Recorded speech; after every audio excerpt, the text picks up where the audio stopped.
Kathy here, and for today's video I'm obviously in San Francisco at AT&T Park for a Giants game.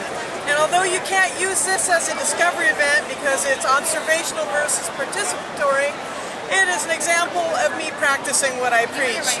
I'm here having a perfect weekend, much like Ferris Bueller's Day Off. My husband and I had a little getaway, and no paper grading, no writing tests, anything like that. It's all about having fun. And for today's lesson, we're going to be talking about planning and goal setting.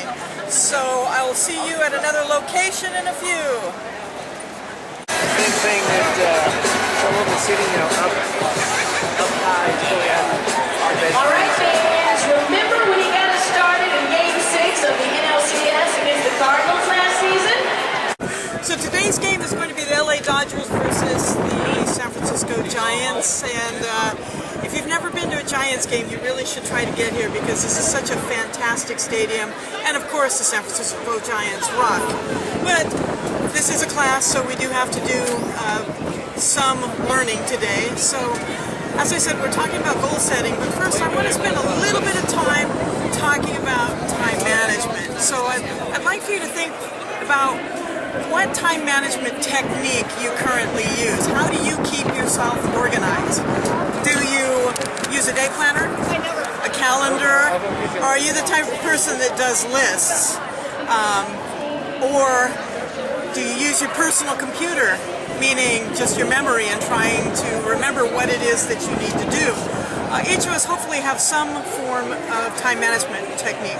For myself, for a long time I used a day planner, but it was just so bulky that I switched over to just a thin calendar that I write down everything that I have to do and what I have scheduled to keep track of things. So think about what works for you. Let's go, Barry! So hopefully you do have some method to keep track of your lives, but what I want to talk about next is time traps. What are those things that get in the way of your productivity? Is it being overwhelmed with too much on your plate? Is it interruptions? Is it responsibilities with family members that constantly are asking for favors and impinging upon your time? Or are your time traps the internet, getting onto Facebook, emailing, Pinterest, and computer games, all of those things? I think it would really help if you take a minute to write down what those things are that get in the way of your productivity, and then from there you can start thinking about what are some steps to work past those time traps. I know for me, it is distractions that keep me from staying organized and grading papers. So my solution to that is sometimes if you stop by my office, instead of the door being open, you might see that the door is closed and there's a sign outside that says, please knock only if it's important, because I know I tend to be very chatty when people come by my office, and that's a way that I can stay focused. And yes, my husband was just laughing as I said I'm very chatty, so he's the one that's behind the camera filming right now.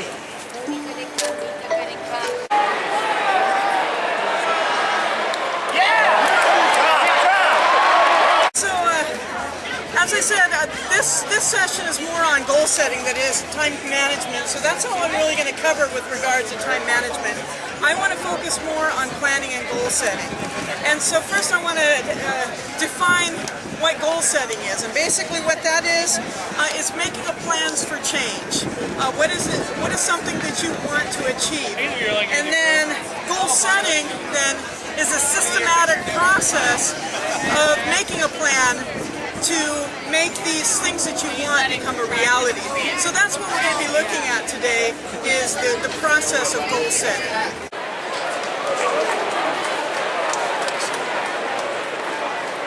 Come on now, Phil!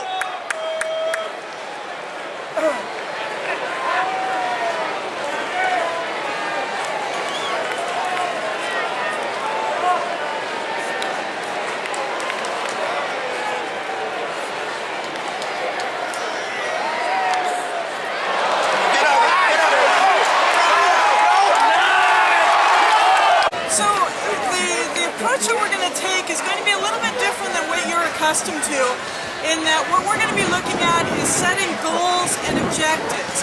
Goals are end products, things that you hope to achieve, whereas objectives are action steps to achieve those goals. But I think it's important for you to take one step further, and that is to look at what is called a philosophical goal. A philosophical goal is not specific in nature like a goal or an objective. A philosophical goal is a statement that represents what's important to you. So you'll see on the learning module a list of potential philosophical goals. And what I'd like for you to do is, while you're listening to this lecture, I'd like for you to do a little exercise where you do some goal setting.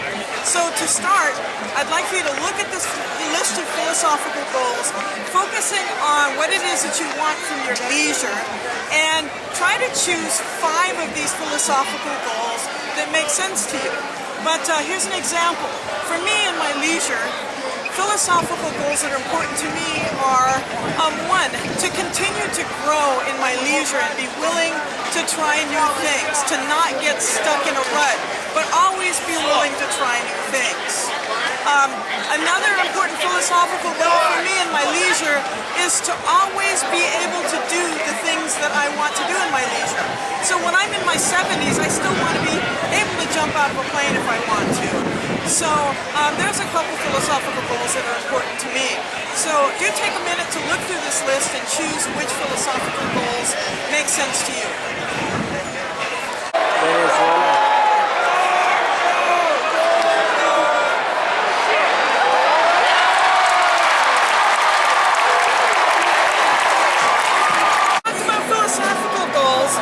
What I want you to look at are goals, which are specific end products that you hope to achieve.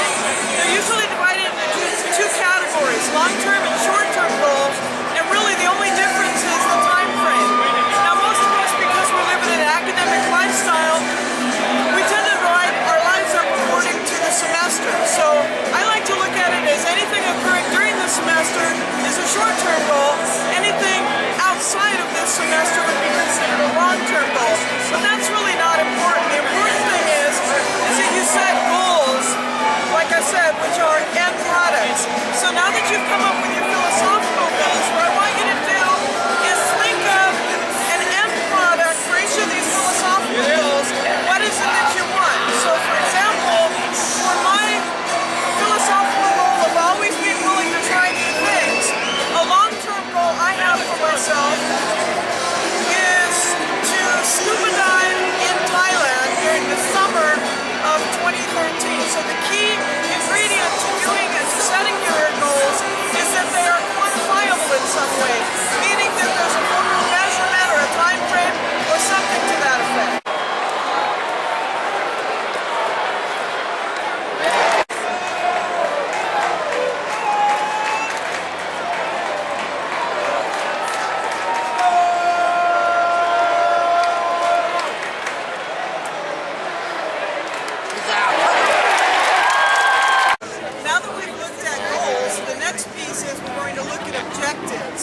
Whereas goals are end product, objectives are the action steps that are needed to make the goals become a reality. So when setting objectives, what you want to do is make them SMART.